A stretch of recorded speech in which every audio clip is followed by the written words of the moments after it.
अस्सलाम वालेकुम। मैं हूं डॉक्टर मुजाहिद मिर्ज़ा और पढ़ रहा हूं अपनी खुद नविश्त परेशान सा परेशान की अगली किस्त आपके लिए। अंदर आ गया था और बोला था कि सब एक कतार बनाकर मेरे पीछे पीछे आओ। एक छोटे से रास्ते पर चलते हुए दाएं तरफ खासी दूर गए थे, फिर उसी छोटे से रास्ते पर बाएं जाने मुड़ गए थे। जेल के हाथी की ऊंची दीवार कोई 10-15 गज के फासले पर थी। हमारी रहनुमाई करने वाले वार्डन ने, जिसका नाम मोहम्मद अली था, सबसे कहा था कि अगर चाहो तो पेशाब से फारिग हो जाओ।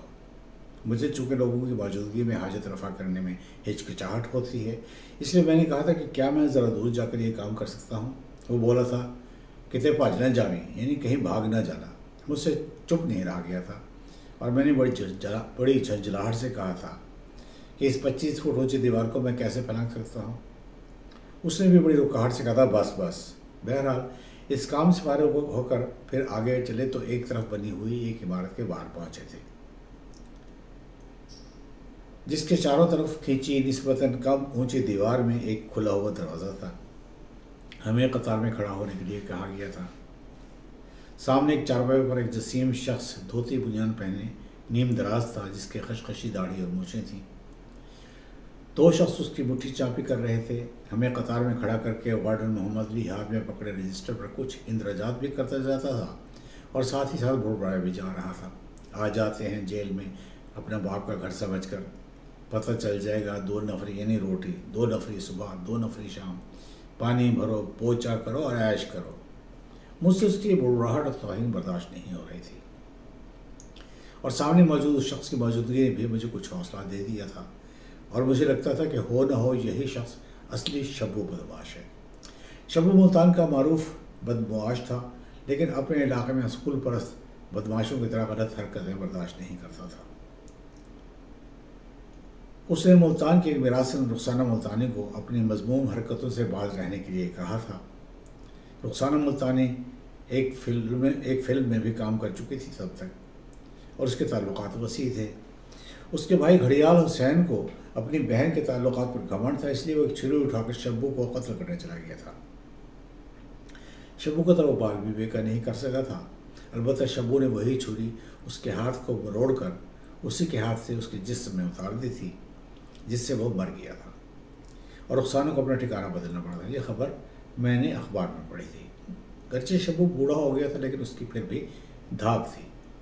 शब्बू की मौजूदगी से शहपाकर मैंने वार्डन मोहम्मद अली से कहा था, क्या टेंटा लगा रखी है, हम जेल आए हैं तो जेल की सारी सख्तियाँ बर्दाश्त करने की हिम्मत भी रखते हैं। इससे मेरे साथ जेल में आए मजदूरों को हौसला मिला था और उनमें से भी 2-3 ने एहतजाज किया था।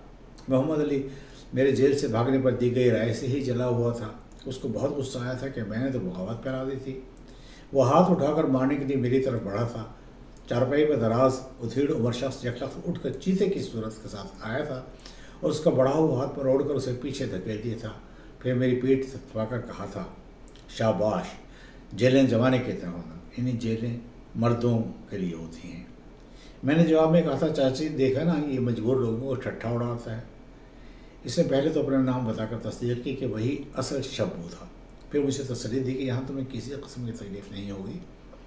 फिर हमारे साथ ही गाड़ी से लिपी उस इमारत में दाखिल हुआ था। अगरचे उसके दरवाज़ों पर भी लोहे की सलाखों वाले जंगले थे, लेकिन इसके कमरे रोशन और हवादार थे। ज़मीन भी मिट्टी से लिपी हुई थी और कंबल भी साफ़ सुथरे थे। लोग दिन भर के थके हारे हुए थे, वो कंबल बिछाने लग गए थे।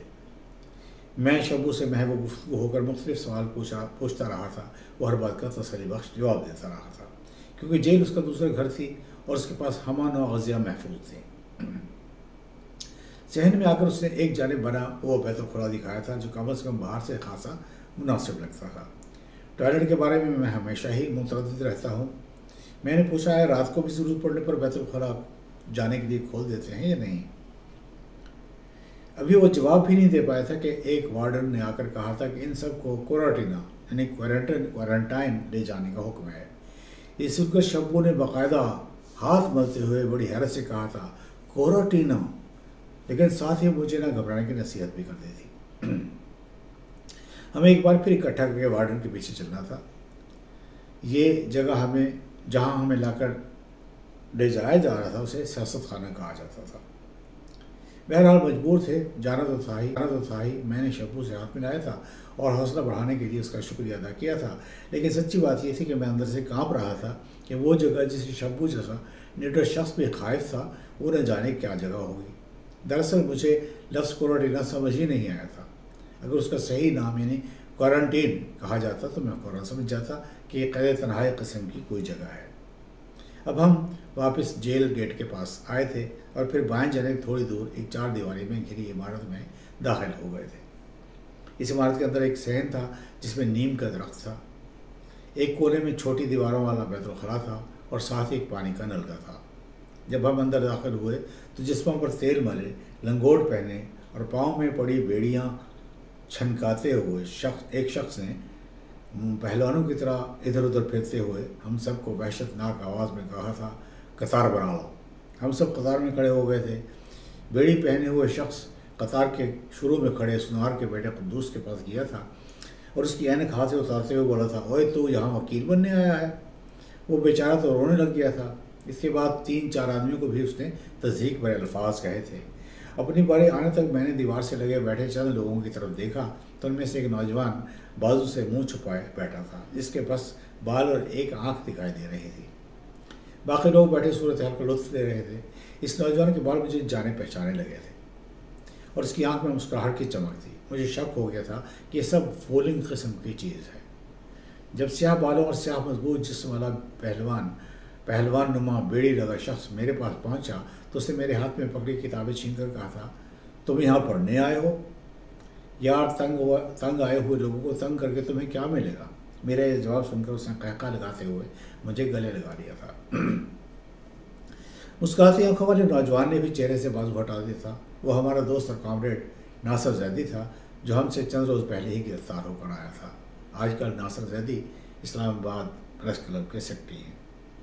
जब तेल मले हुए जिस्म वाले ने मुझे गले लगाया तो मेरी कमर पर लगे बैदों के 20 निशान दुख गए थे और मेरे मुंह से हल्की सी सिसकारी निकली थी। खैर, जब सब सस्ताने लगे तो इस शख्स ने जिसने ठट्ठा उड़ाना चाहा था और गले लगा लिया था और जिसका नाम शादा डाकू था, नाम तो इरशाद था, डाकू वस्फ था, मुझे कहा था, कमीज उतारो और जाओ नलके के नीचे नहाओ।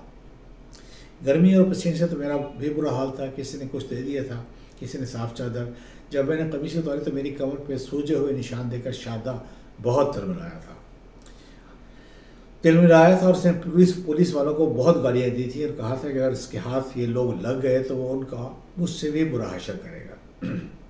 जब नहाकर फारिग हुआ और वही मैले कपड़े फिर से पहने तो तबीयत और मुकद्दर हो गई थी। इतने में जेल का खाना आ गया था। एक एक रोटी पे एक एक बोटी और थोड़ा सा शोरबा डालकर दे दिया गया था। भूख तो सभी को लगी थी, सब ने खा लिया था।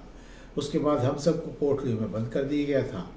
क्वारंटाइन में कुल 4 कोठरियाँ थीं। इंतहाई जानिब दीवार के नज़दीक बनी कोठरी में शादा डाकू और उसके 3 साथियों को बंद किया गया था। उससे अगली में हम 5 आदमियों को और बाकी 2 में भी हमारे साथियों को बांट कर बंद कर दिया गया था। कोठरी की लंबाई 6 फुट और चौड़ाई 4 फुट के करीब थी। दरवाजे में लोहे की सलाखें थीं। छत 20 फुट ऊंची थी। दरवाजे के मुखालिफ सत की दीवार में 16 फुट की बुलंदी पर एक छोटा सा रोशनदान था। कोठरी का फर्श बगैर फर्श के था। कोठरी में चंद एक कंबल थे और दीवारों से ईंटें और मिट्टी झड़ती थी।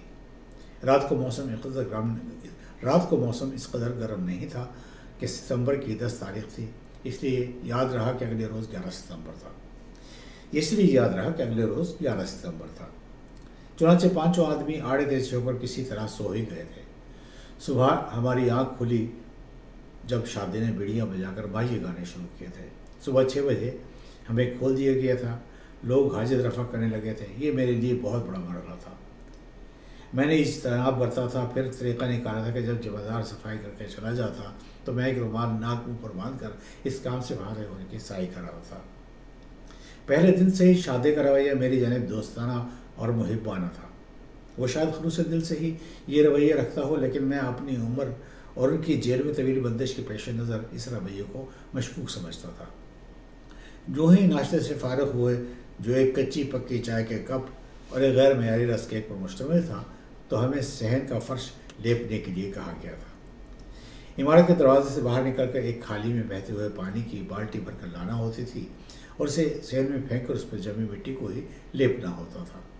उसका मकसद कतई कुछ भी नहीं था, बस लोगों से मशक्क़त मकसूद थी। शादे ने मुझ पर कदम लगा दी थी कि डॉक्टर तुम बहुत मलूक यानी नाजुक हो, तुम कभी भी मशक्क़त नहीं करोगे। मैंने उसे समझाना चाहा कि मैं मज़दूरों के लिए लड़ रहा हूँ, मैं मज़दूरों के लिए लड़ता हुआ मज़दूरों के साथ ही गिरफ़्तार हुआ हूँ और मुझे उनके साथ वो सभी काम करने होंगे जो उन्हें करने पड़ेंगे। लेकिन उसने ये कहा था कि अगर मैंने तुम्हें कभी इस किस्म का काम करते देख लिया तो मुझसे कोई बुरा नहीं होगा, तो मुझसे बुरा कोई नहीं होगा। मैंने हामी भर ली थी, लेकिन मेरे दिल में एक और गिरा पड़ गई थी कि उसका मुझसे सलूक इतना मुरब्बियाना क्यों है। खैर, अगले रोज़ हमारी परेड थी। जेल की परेड कोई आम परेड नहीं होती, बल्कि अपने कंबलों को तह करके जूतों के हमरा सजाकर सामने रख करके ज़मीन पर आलती पालती मारकर बैठ जाने को कहते हैं। जेल का डिप्टी सुपरिटेंडेंट अमल के कुछ अफराद के हमरा आता है। जेल का डिप्टी सुपरिटेंडेंट अमले के कुछ अफराद के हमरा आता है, सब पर छसरती से निगाह डालता है और पूछता है कोई सवाल, जिसका मतलब ये होता है कि कोई सवाल ही ना किया जाए। अगर कोई गलती से हाथ उठाता है तो उसे अपने सवाल को अदा करते हुए ही अमले का कोई फ़र्द कंधे पर हाथ के दबाव से ये कहते हुए बिठा देता है कि ठीक है समझ आ गया, और बस परेड यूँ तमाम हो जाती है। हमारी परेड के दौरान भी यही हुआ, लेकिन शादे वगैरह को इस परेड में शामिल नहीं किया गया था। उनको उनकी कोठरी में बंद रखा गया था। परेड से पहले वार्डन ने हमें परेड के आदाब से आगाह किया था। मैंने खड़े होकर अपना मुद्दा बहरहाल बयान कर दिया था कि हम सियासी कैदी हैं, हमें मुजरिमों के साथ बंद न किया जाए। डिप्टी ने जवाब तो कोई नहीं दिया था, लेकिन वो मेरा इशारा समझ गया था और मेरे दिल से भी बोझ उतर गया था। चौथे रोज़ मेरे दोस्त गुलाम नबी शारी मुलाकात को आया था। उसने अपने भाई के आरती दोस्त खलील के तमस्सुस से कोई राह निकाली थी और बजाय जंगले पर आकर मिलने के, जहाँ कैदियों और मुलाकातों के शोर में कान पड़ी आवाज़ सुनाई ना देती थी, अंदर ही आ गया था और आम मुलाकातियों के मुलाक़ी गाह के पीछे बने एक कमरे में मुझे बुलाया गया था। गुलाम भी मेरे गले लगकर रोने लग गया था। मैं हंस रहा था। मैंने उसे तसल्ली दी थी कि यार जेल में मैं हूँ और रो तो रहा है, लेकिन उसका रोना समझ आता था, क्योंकि वो मेरी नाजुक मिजाजी को सबसे ज़्यादा जानता था और परेशान था कि ये जेल के दिन कैसे काटेगा। मैंने उसे कहा था कि यार इंसान अजीब व गरीब जानवर है, हर जगह और हर तरह के हालात में गुजर बसर करने की सलाहियत रखता है, लेकिन उसे तसल्ली नहीं हुई और वो बेहद दुखी लगता था। वो बहुत से फल, शलवार कमीज के चंद जोड़े, तौलिया, साबुन, शेव का सामान और धुली हुई चादरें लेकर आया था। ये सब चीज़ें नेमत गैर मुतरकबा थी। मैंने उन्हें रुख्सत किया और 4 रोज़ बाद नहाकर साफ़ सुथरे कपड़े पहने थे। अगले रोज़ मैंने देखा कि मेरे साथी मशक्क़त कर रहे हैं और शादा इहाते में नहीं है। मैंने सोचा वो कोठरी में सो रहा होगा। खाद फैक्ट्री के एक मजदूर मुनीर से उसके मना करने के बावजूद मैंने उससे बाल्टी पकड़ी थी और बाहर बहती खाली से पानी भरकर अंदर लाया था। अभी उंडेलना ही चाहा था कि कहीं से चश्मे ज़दर में शादा आया था और उसने मेरे दोनों कानों पर अपनी हथेलियाँ जमा कर मुझे बाल्टी समेत उठाकर हवा में मुअल्लक़ करके कहा था, डॉक्टर मैंने क्या कहा था कि मैं बुरा पेश आऊँगा?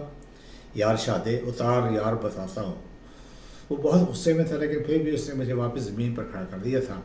मैंने एक बार फिर मजदूर इत्तेहाद और मुशक्क़त की गर्दान की थी, लेकिन उसने कहा था कि आज तो मैं तुम्हें छोड़ता हूँ, आइंदा नहीं छोड़ूंगा। शादा दोस्त बनता जा रहा था।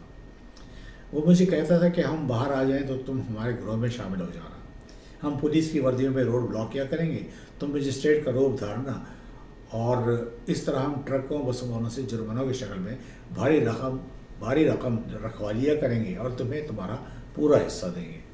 कभी कहता, डॉक्टर तुम जब बाहर चले जाओ तो मेरी मुलाकात पर आना और 7 अप की बोतल में देसी पिला के जाना।